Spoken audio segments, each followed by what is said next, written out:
Okay. You can Yes. start. Oh, sure. Thank Okay, you. so Thank you. Reuben, let me just introduce you guys. I'll just introduce you shortly, and then you can start. So, welcome everyone to this sort of monthly interesting EP cases webinar, and it's today two people I know very well. Reuben MutagaywaModerator, who's currently doing his EP fellowship with Professor John Roshan in Christian Medical College, India. I know Reuben, he was a Pascoe Fellow here in Cape Town, and John and I sort of trained in different centers in Canada around about the same time. So it's I'm looking really forward to this interesting case, which looks very cryptic from the title, but I'm sure we'll soon find out what you're going to be speaking on. So thanks, Reuben. Thanks for talking today. Thank you so much. So, first of all, I would like to express my sincere thanks to CMC Veror, especially Head of Cardiology Unit, Professor John Roshan, for accepting an invitation from AFHRA to bring this case discussion forward. But again, we will be presenting a patient whom we recently treated under leadership of Dr. Sirish Chandra here at Veror with his team. So we also appreciate him accepting also to have this case being presented. Next slide. So this is a patient, a 62 years old female, who presented to us with history of palpitations for the past 3 years. That was recurrent and on and off. She is diabetic type 2 and hypertensive on regular treatment and with controlled values. She previously did the echo and laboratory tests, which were normal. Next. So when we saw her tachycardia ECG that was done elsewhere in the periphery, it is a regular narrow complex tachycardia with we don't see the ECG, Reuben. You don't The first slide has not changed. We can see the ECG, Mirbot. Okay, so it is my okay. It's okay. It's the internet connection in my phone. No problem. Okay, good that you saw it. So it's a regular narrow complex tachycardia. There's no obvious pseudo ARA in V1 and pseudo S in Lead2, which are mostly seen with the typical AVNRT. So probably we are dealing with either atrial tachycardia, atypical AVNRT, or AVRT. But also,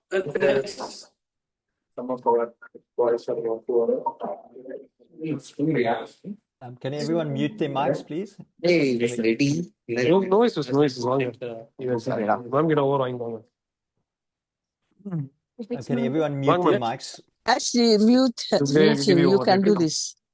Actually, you can do it because you are the host. By 9, I will send that in. Okay, let me just see how to do that. Go to the name and mute. And touch the microphone. يا حبيبتي ليش كل ساعة تأجين كل شيء ليش؟ السلام عليكم السلام عليكم يا رنا اللي بيتكلم please who talks mute your microphones please everybody. Mute your mic, man. You're speaking earlier. Okay. And yes, so I'm unmuted because I'm speaking. But we lost your slides are there? Yeah, slides are there. Can you go next slide, John, sir? Yeah, you want me to go forwards, Reuben? Yes. I will describe this narrow complex tachycardia sure. already. It's a short therapy tachycardia with probably AVRT, a typical AVRT, or a atrial tachycardia that are differential. So we also saw a a sinus rhythm ECG, which does not show much, but probably there is subtle broad QRS. Otherwise, no evidence of pre-excitation, and that's the only message you can get from this sinus rhythm ECG. Next. So with that history and ECG findings, we posted this patient for electrophysiology study with the mind of ablating if we got the problem, we find the disease. And this slide shows catheter positions, the 4 catheters, as you can appreciate. Next. In the lab, baseline surface ECG showed a narrow sinus rhythm, narrow complex of 101 milliseconds. Next. And baseline EGM, there was no more intervals except for slightly short HV intervals, but other baseline EGM intervals were normal. Next. So we went on to do assessing retrograde conduction by starting with the burst right ventricular pacing. And as you can see, we have a 1-to-1 VA conduction at up to rate of 470. Next.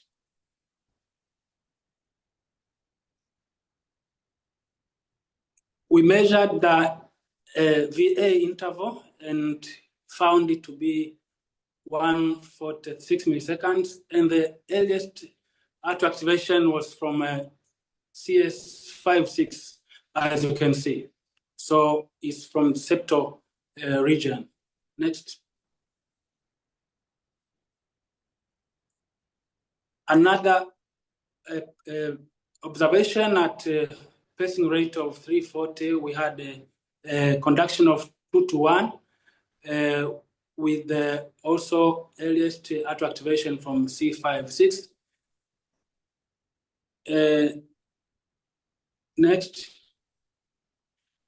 But at this juncture, we measured the VA interval and found it to be 99 milliseconds. And again, with a 2-to-1 block, 2-to-1 conduction, and also CS56 as earliest auto activation. Next. So as you can see, we have 2 findings which probably needs to be explained because it is not expected. Of course, it's not it's a non-decremental conduction, but again, the response is not one would expect at a rate of 480 and rate of 340. If there is anyone among us who is a fellow can respond to what is going on. So just to paraphrase Reuben's question, what Reuben is trying to say is that we have been ventricular pacing at 480 and we had a VA time of 146, and then you're pacing at a faster rate of 340 and you're having a VA time of 99. So the paradox that Reuben is facing is that at pacing with a faster rate, he's having a shorter VA interval as against when pacing at a slower rate. As we know, in the heart, tissues tend to decrement when you pace at faster rates, particularly when you're going up from the ventricle to the atrium via the AV node. So you would expect the VA time to prolong when you pace at faster rates. So on pacing at 340 milliseconds, Reuben expects the VA to be longer than 146 milliseconds, if not at least the same. But here he finds the VA time is shorter when he's pacing at 340 as against 480. So he's now requesting if you can help him understand this paradox that he's faced with.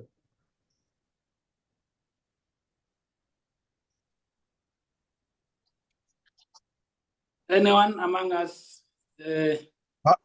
Hi, good afternoon. I'm just gonna try and switch my camera on. My name is C. I'm one of the EP fellows under Professor Chin. So it looks like here you might have decremented the AV node and probably have conduction maybe via an accessory pathway which is close to the AV node, because again your earliest activation also becomes, I think the His there is activated early as well.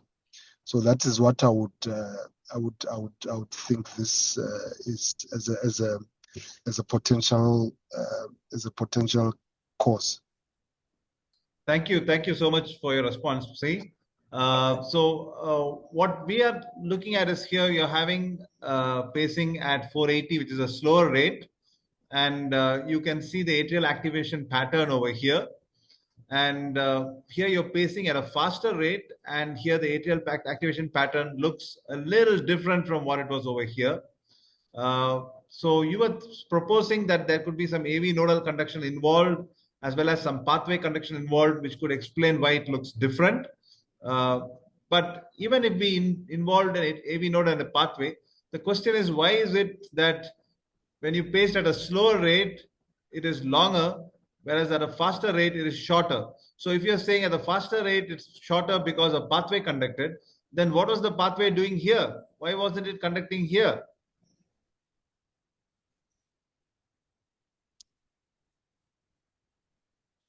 So I think Reuben will help us as we continue with the further slides. Yes, thank you, fellow from Cape Town, for a nice trial. I think it was a good response, but also, as Professor Roshan said, probably we have other explanation of this finding. So next slide. Again, we did programmed electrical stimulation, and we found relatively similar observation from what we got during burst RV pacing. But here, there is a slight of VA jump, as you can see, at a pacing rate of 290 with the decrement of 10 milliseconds. There is really a prolongation of VA time. So similar observation, but here is slightly a VA jump is seen. Next.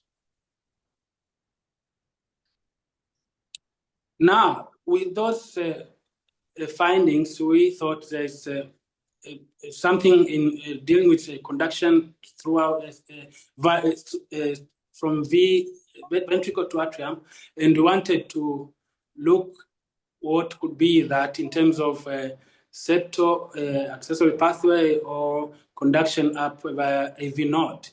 And therefore, we went on to do para-Hessian pacing in attempt to get what could be the which is going on. Next.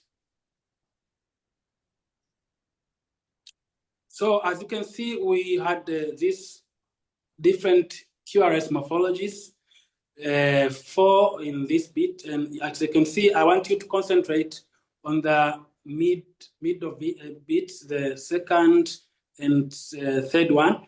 Second one looks broader, and the third one looks narrowish. And therefore, this will inform us something. Next.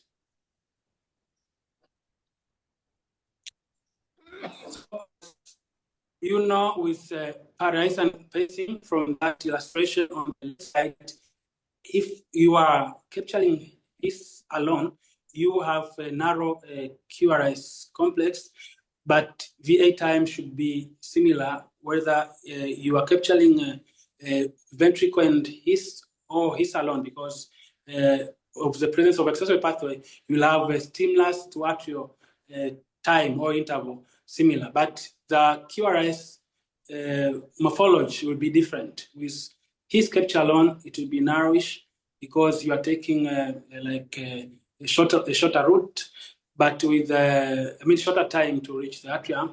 But with V with His, you will be kind of traveling in a longer kind of route.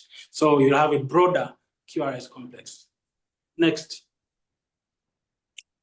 So let's go back to our two morphologies, the broad and the narrow. So one would expect next.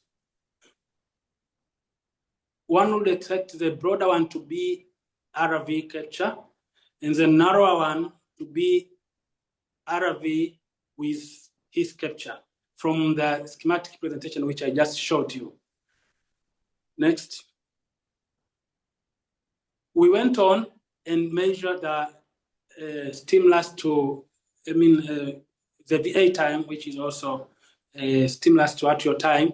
And we found that with the broader morphology, we had a shorter VA time of 99 milliseconds. And with the narrowish one, we had a longer VA time of, as you can see, something which is not expected. If it was a pathway, one would expect to have a slightly similar VA time because of the duration which is taken from where you are pacing to the atrium through the accessory pathway.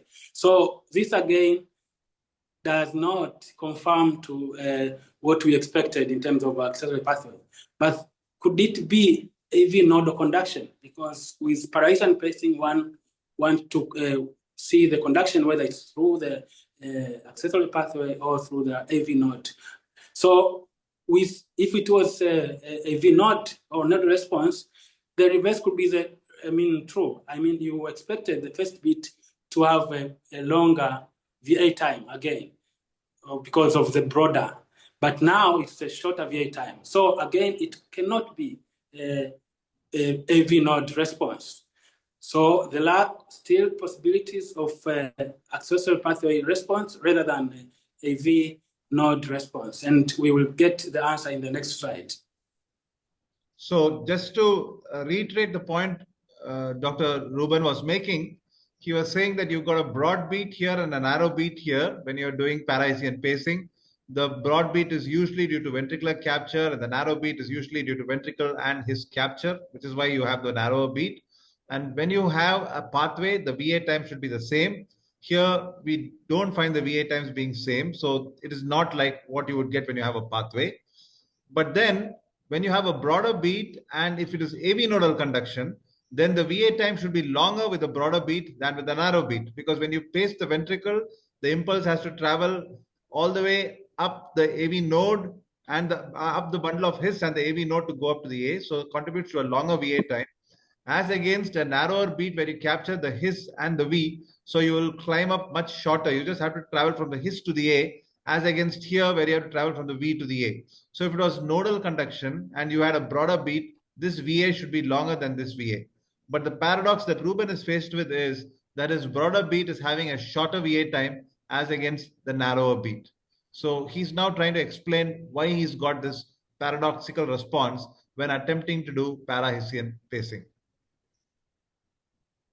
Yes, and probably what is being captured in this sense?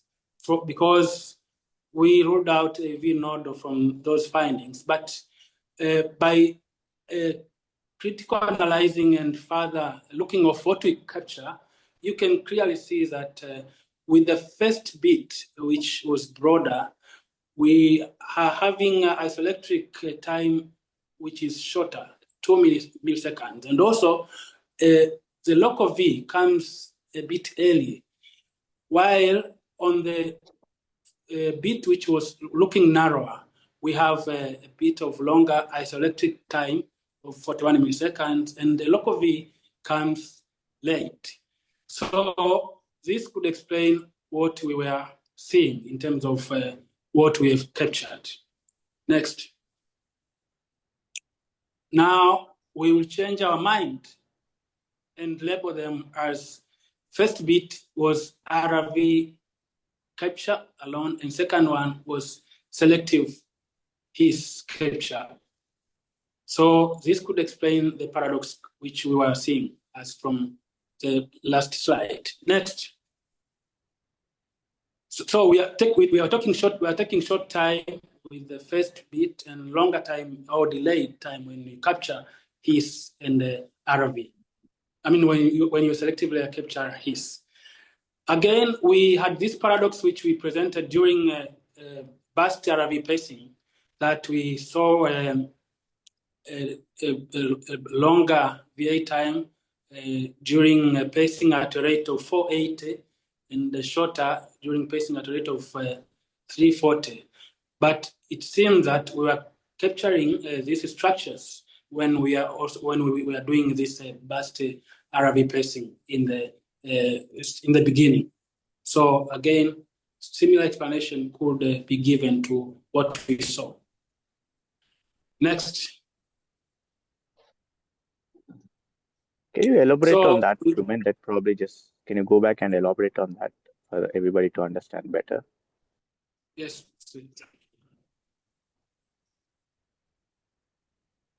So as we say that this was being seen as a paradox, but this paradox can be explained by what we are being capturing, that in the first instance, we were capturing hiss alone at a rate of 480.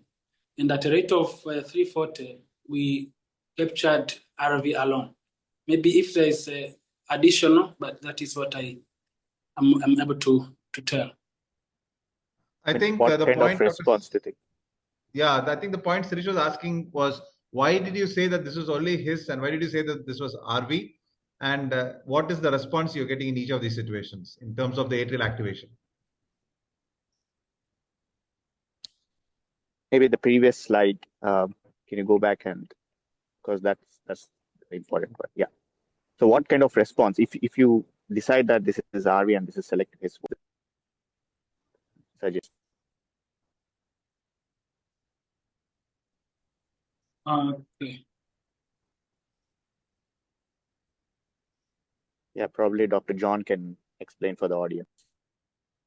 Yeah, so I think the point that Reuben was trying to make was that when you have a narrow beat and a broader beat, and you look very carefully to see what is being captured in each of these situations, you see this clear isoelectric line coming after this paced beat.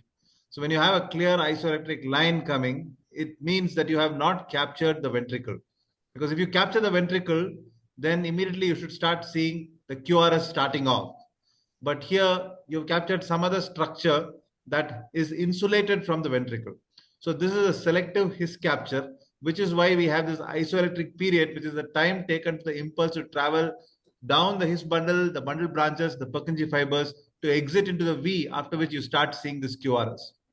So this beat is selective hiss capture, which we are comparing with another beat here. And here you have the pacing spike, and soon after the pacing spike, you see the QRS. So this is a RV capture. So you have ventricular capture over here, whereas here you have selective hiss capture. So now, because you have selective hiss capture over here and you have ventricular capture over here, hence you have a difference in your VA times. Because here you have to go from the hiss bundle up the AV node, and then you activate the atrium. So your AV node, as we know, has got decremental property. So it takes time to go from there all the way to the A. Whereas over here, you're pacing the ventricle directly, and if there is an accessory pathway, you can climb up immediately to the atrium. The next thing is to look at the activation sequence of the atrium, and you can see that there's a subtle difference in the activation sequence over here versus over here. Here you can see that your CS56 seems to be early, whereas here CS910 is earlier than CS56. So clearly here, the impulse is going up the AV node. You capture the hiss bundle, it's traveling through the AV node, takes time to go through the AV node, and then give the atrial activation sequence, which is a concentric activation sequence starting earliest in 910 and then going off to CS12. Whereas here, you're pacing the ventricle and you are not going up the node, whereas you're immediately going up an accessory pathway, which is why you have a short VA time and your atrial activation sequence is eccentric with CS56 being activated early. So when we look at the trace, we are actually not sure what we're dealing with. We are just seeing broad beats and narrow beats. And when you see broad beats and narrow beats, we assume that the broad beat is RV and the narrow beat is RV plus his. But then it's important to see what you have captured in each of these cases. And the moment you see that there's an isoelectric segment over here, it cannot be RV capture at all. And the moment you realize that there's an isoelectric segment, it means that you've captured the his alone. So this is a pure his capture, which is being compared with an RV capture. And you see a difference in the atrial activation sequence, which means the impulse is going up to the A through different routes. It's not going to the A the same way. And in the broader beat, you have the earliest activation, which is eccentric. So this has to be a pathway conduction. The narrower beat, you have a concentric conduction, most probably going up the AV node. And because of the AV nodal decrement, you have a longer VA time here as against here, it's a shorter VA time. So now the point Reuben was trying to make was that he was using the same thing to explain the paradox that we faced earlier. So earlier we had a situation where we were pacing slowly and then we were pacing fast. And when you pace faster, you always expect decrement to happen. If it is going up the AV node, you expect the VA time to prolong. But to Reuben's surprise, when he was pacing faster at 340 milliseconds, he found his VA time was shorter. It was 99. Whereas when he was pacing slower, his VA time was longer. Now again, Reuben looks carefully at what he has captured in each of these beats, and he finds that when he was pacing slower, he has an isoelectric interval over here, which means he was not capturing the ventricle here. He was capturing the his bundle over here, and the impulse was traveling after capturing the his bundle to the V and the A. Whereas here, he was capturing, you can see the QRS starting straight off. So there is capture of the ventricular myocardium over here. And once you capture the ventricular myocardium, if you have an accessory pathway, you'll go up straight to through the accessory pathway to the A. So you have a shorter VA time because you're going from the V to the A up an accessory pathway over here. Whereas here, because it's selective his capture, it has to take time to reach the pathway. So the impulse will go through the AV node to the A, simultaneously go down to the V, and then have to travel through the pathway to go through the A. So it takes time for it to reach the pathway. So automatically your VA time gets long, because if it's going through the AV node, decrement is going to cause longer VA time. Even if it has to reach the pathway, it has to take a long time, because it can reach the pathway only by exiting the V and then traveling up to reach the site where the pathway is located. So you have a longer VA time here when you have his capture. You have a shorter VA time when you have pure RV capture, is the point that Reuben was trying to make. He was trying to stress that when we have such responses, it's important for us to see what we have captured. The moment you see an isoelectric segment after a ventricular pacing, you should realize that you haven't actually captured the V. You captured something else which has subsequently activated the V, and that is most likely the his, which is the insulated structure, and hence you have this isoelectric interval. Sirish, anything that I missed? Yeah, no, nothing. Thank you for elaboration and illustration. Next slide. So lately we demonstrate that this pathway is located on the septal region, as you can see from atria activation sequencing. Next slide. And we went on to perform antegrade conduction assessment, and with burst atrial pacing, we could illustrate that we have evidence of pre-excitation as evidenced by a negative HV interval. Usually V should come after H, but here you can see that the reverse is true. We have a negative HV interval, which shows pre-excitation. Next slide. With continuous atrial pacing, we blocked antegrade conduction through the accessory pathway after reaching the functional refractory period, and the AV node took over, as you can see from the slide. So the point Reuben is trying to make here is that he's pacing the atrium at progressively faster rates. So when he has been pacing at 570 milliseconds, he's having maximal pre-excitation here, and you have the his having moved and getting activated after the V. So basically you have a negative HV interval over here, suggesting presence of an accessory pathway. And when he comes to a faster rate of 560 milliseconds, the accessory pathway has blocked.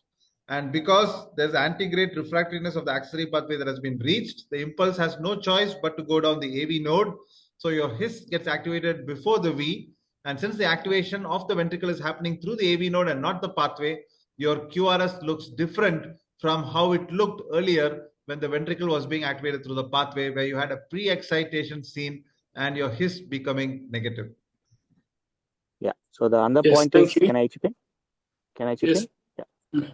Yeah. So the another point is the antegrade refractory period is of the pathway is very long. It's close to 560, 600 milliseconds. So that can explain the reason why it was not seen during sinus rhythm or baseline EP study. So it was not suspected, and later on it was only when we paced at a very slow rate of 700, we started pacing at 700, we could see the pathway, but by then we already knew that there was an accessory pathway retrograde. Okay, thank you. This slides just demonstrate presence of an echo beat, whereby you see that the last first beat is conducted antegrade via a V node and again retrograde up. So this is just an echo beat. Next slide.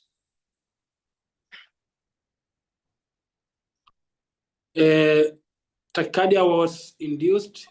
As you could see from my RV pacing could not induce tachycardia.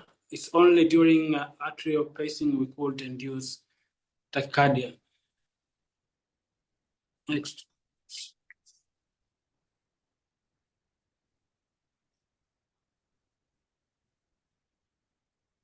And yes, tachycardia is going on. This is the same slide, No. Reuben, showing you the induction of tachycardia with the extra at 310, baseline atrial pacing at 600 with an extra at 310, which shows a prolongation in the AH interval, as you can see. And after that, Yes. the impulse goes back up, and you can see the atrial activation is eccentric with the earliest activation in CS56, like we've seen earlier. So it's sort of coming down the AV node, then going up the pathway over here, again down the node, up the pathway, and the tachycardia continues. So, here we are trying to look at the effect of spontaneous bundle branch block in tachycardia, and with the appearance of right bundle branch spontaneously, VA time did not change, giving evidence that there is an accessory pathway being involved. There's a presence of accessory pathway if you don't have change in VA time with presence of spontaneous aberrance of RBBB. Next. No, Suresh, you want to add on that? Sorry, I missed it. I just had a bad connection. You can add. So, Reuben, I think the VA time was different, right? No, it was same. It was same here? Okay, Yes. okay.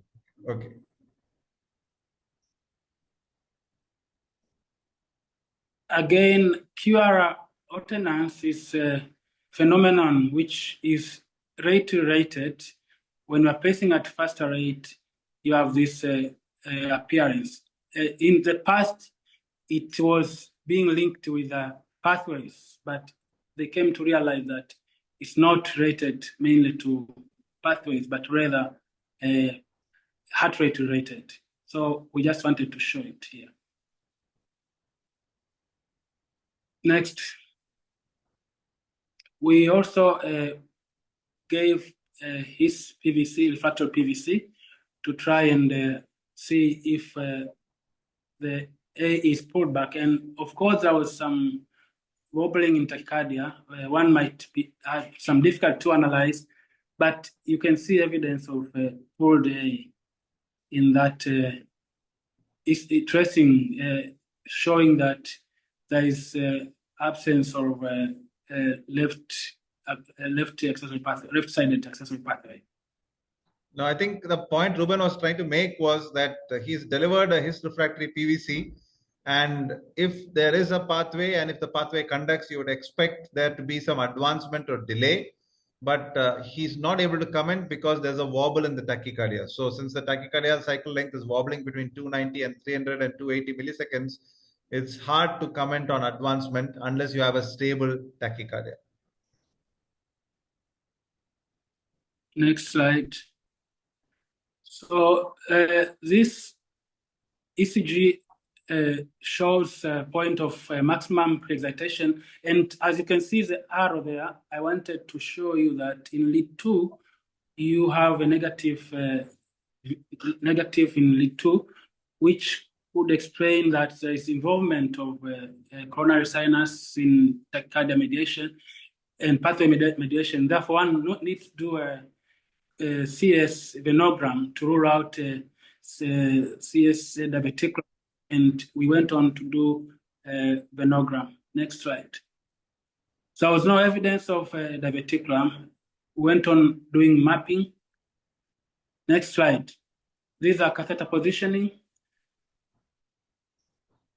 We mapped different locations, retrocuspid valve annulus. We mapped the septum in the different regions, and we initiated ablation.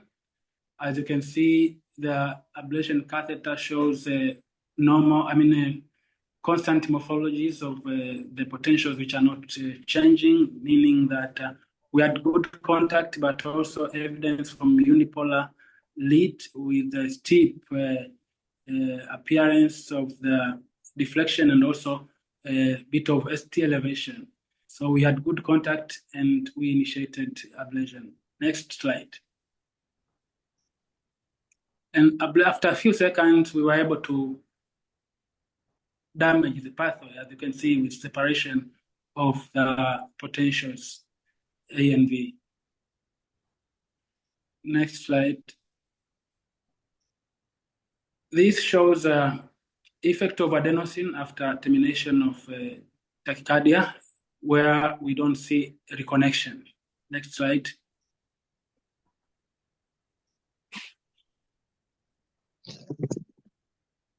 This is a ECG which was taken post-ablation, showing a sinus rhythm post-ablation. Next.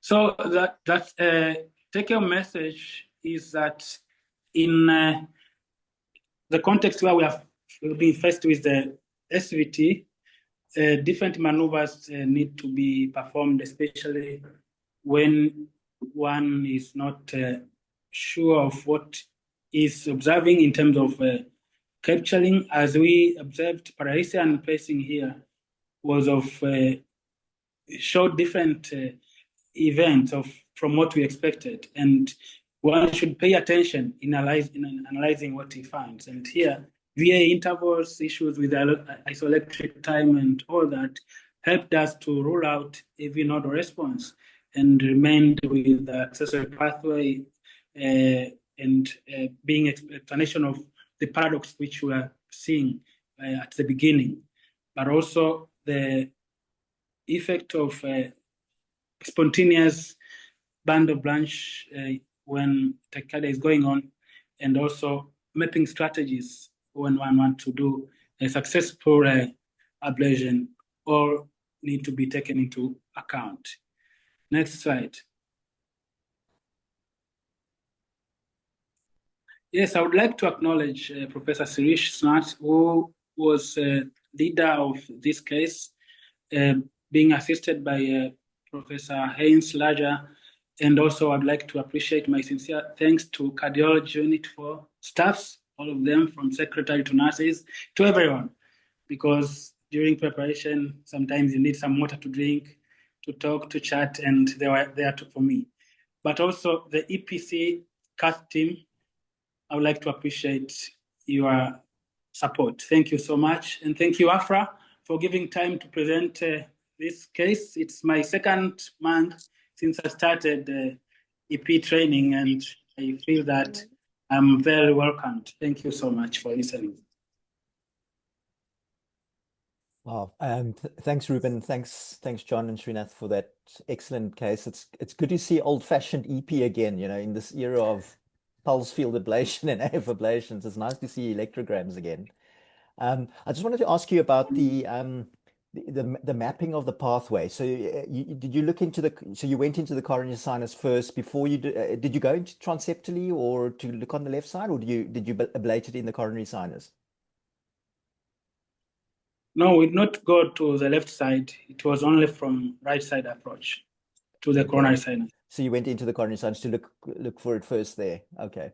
Yeah. Right. And there were several points which made us map the right side first. One, actually, Reuben was showing that there was no change in the VA timing with right bundle branch block. Yeah. Yes. So that excluded a right-sided pathway. So when we had a posterior septal pathway, it is very likely because had it been in the tricuspid annulus, we would have expected a VA interval increase. Yeah. So something like a right posterior. So we started mapping, and also the pre-excitation was very classic of posterior septal pathway described in the coronary sinus. So we started mapping the coronary sinus and mapped it to the just inside the coronary. And when you're mapping, did you map the earliest V for the was so it pre-excitation? the first actually, yeah. So there were two strategies because the pre-excitation was not so robust. We initially started with ideally in this case it would be during tachycardia we mapped the retrograde, but the tachycardia was not sustained. It was just terminating repeatedly. So that's when we started changing our strategy and went ahead with the antegrade mapping. Luckily, for during that time, it started conducting antegradely consistently. Okay. شكرا. Thank you. Are there any questions? We can open it up to Prof. Murad. Yes, thank you, Reuben, and thank you, Roshan, for this nice case. And as you said, Ashley, fellows should understand the basic electrophysiology, the maneuvers, because it's not about ablation. It is about understanding where to go after the accessory pathway. First, I would like to ask Reuben, what kind of catheter did you use? Did you use regular catheter or did you use irrigated tip catheter? Catheters. We use regular ones. In this case. What did you use? I didn't hear. Regular. Micro? Non-irrigated? Yeah, non-irrigated catheter. Yeah. Okay, but non-irrigated in this situation of the CS, you will not be able to deliver high power, especially this is a small vessel and the impedance will come up and you might hit it by heat and then it will come back. So when I see this kind of accessory pathways, I get ready with the irrigated tip catheter. This is number one. Number two, when the explanation for when you pace at slower rate, you have VA time long, and then when you pace at faster rate, you get it short because the AV node is exhausted and the accessory pathway is taking over. This is my understanding of this situation. What I prefer to do is to induce the tachycardia. And before we induce the tachycardia, of course, we do V pacing, we do V exostimulation, and atrial pacing in this situation was very helpful to demonstrate the pre-excitation. If you look at the ECG, the resting ECG, there was what we call subtle pre-excitation, which is a minimal pre-excitation. But with atrial pacing close to the accessory pathway, you can demonstrate full pre-excitation, and this can help you to plan easier and quicker. Thank you, madam. You make very, very important points in terms of bringing out the pre-excitation and pacing close to the pathway so that we elicit maximal pre-excitation and thereby being able to identify the location of the pathway and focus our mapping accordingly. So that's a very important point, madam. The other point with regards to the pacing at faster rates and slower rates. So when we talk about accessory pathways, they have usually an all or none phenomenon. So technically, the accessory pathway should be conducting, whenever it conducts at the same rate. So whether you're pacing fast or you're pacing slow, if the accessory pathway was conducting, technically your VA time should be the same in both situations, even if the AV node fatigued when you paced faster as against pacing slow. So essentially, if the AV node had fatigued and when we paced faster, the AV node got fatigued, and then you had only pathway conduction, then you will have a short VA time. And when you were having conduction with the AV node conducting as well as the pathway conducting, it would still, the pathway would beat the AV node. So your VA time should have been the same in both. The paradox that Reuben was trying to explain was, why is it that when you paced faster, you had a shorter VA time? When you placed slower, you had a longer VA time. So you can't have, I mean, the only other way to say is that when you're pacing slower, the axillary pathway decided that it will not conduct. And when it was pacing faster, it suddenly decided to conduct, which is paradoxical. We don't expect pathways to not conduct at slow rates and suddenly start conducting at fast rates. If the pathway is essentially conducting both times, your VA time should have been the same. So this was the dilemma that Reuben was faced with. And then when he looked closer, he found that he had actually captured only the hiss in one situation, whereas in the other situation, he had captured the V. And hence, because he captured only the hiss, it obviously took a longer time to go to the A because it had to go through the AB node and go to the A. Whereas when he captured the V, he was able to go to the A quickly because there was the pathway to take him up. I'll add one more thing that, I agree that 8 out of 10 times, we would also require a irrigated catheter.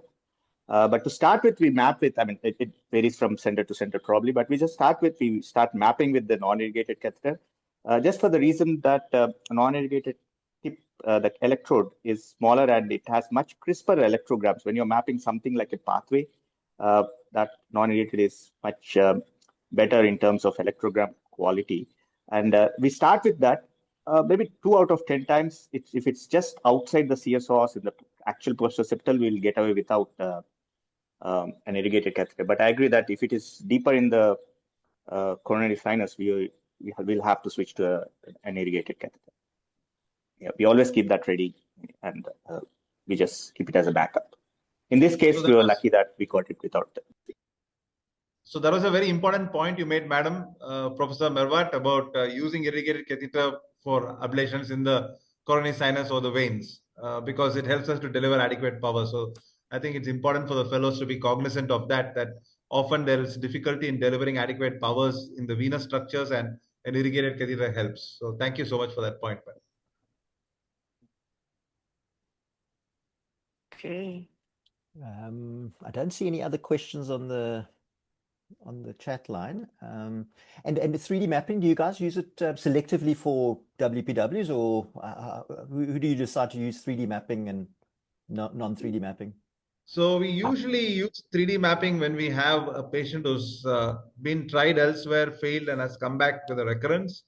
So that's a kind of situation where we consider using 3D mapping, but otherwise traditionally we don't use 3D mapping for our accessory pathway cases. And then of course, sometimes you will have 3D mapping being used for another case and an accessory pathway case following that case, in which case we use the 3D technology because it's available.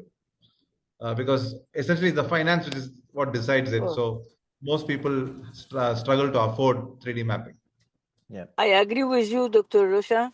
You can ablate accessory pathways a very short time if you understand the ECG and the mechanism, and you do some maneuvers, then you can go and hit it and make proper measurements. You have to have very good ECG recording and intracardiac in the room. You have to work hard to get rid of any interference. Grounding of the machine is very, very important so that you can depend on the signals to get accessory pathways done. We don't use 3D unless we have failure of accessory pathway ablation in 2 sites. If I fail in one, then we have to do it 3D. Yes, and this is because this is money and time. Also remember that this 3D, the connection, the magnet, if you are not having all 3D cases running one after the other, then the connection will take at least 30 to 40 minutes connection and checking and so forth. So if we are in Africa, we are not in Europe, we are not in America. In America and Europe, they do all cases, even AVNRT by 3D, and this is why, if you want the truth, because they are get paid more when they use 3D. So they said, why should I use? And of course, they are afraid of the fluoro and stuff like this. Very good points, madam. Very good points. Yes, yes, yes. I agree with you fully. Good. I think those are all the questions today. It was I think it's almost 6 o'clock South Africa. I don't know. Thanks. I think India, it must be close to 12 o'clock. So I think we No, must it's probably 9:30. Is it 9:30? Actually. Okay, sorry. Okay. But I think, yeah, I mean, I think those are all the questions we have. So Yeah, just a shout out to the fellows if they've understood everything. And is there any doubt, Dr. C and anybody else, any doubts? Dr. Arana from Egypt, if you have any questions. We are happy to reshare the slides and Dr. go through Mahmoud it if you have Balata. doubts. It was a very nice case, Dr. Melvin. Thank Thanks you. for Thank doing you. this. This was very interesting. Many thanks. I don't have any questions. Ahmed Farid No, from Palestine. Ahmed Farid from Palestine. Mohammed Balata from Germany. Okay. Okay, they don't have questions. There was a question in the chat, which was expecting Mahayim to explain the difference in the VA time with pacing from the ventricle. By the way, I will answer this question. Mahayim does not have retrograde conduction. Mahayim is a decrementally conducting antegrade atriovascular pathway. So that was a question in the chat, but it was deleted or by someone. Okay. yeah, so this session's been recorded, and I think it will be for those who've maybe just missed some of the points. I think we will share this presentation with I would everybody's like permission. also to announce about the abstract submission and the case presentation submission to the cardiorhythm AFHRA. We already sent it to all groups. Please share your cases. Please share your abstracts. By the way, the abstracts will be published at HRSO2 journal this year, like what we did last year. So please share your experience with us through abstracts or through cases. And Ashley is one of the committee. We wish that you can join us in Kigali on the 18th of September till the 20th, so that all African fellows and consultants will share their experience together. Yeah, thank you. Okay. Thank you. Many Thanks, everyone. Thanks Many for thanks. attending this evening.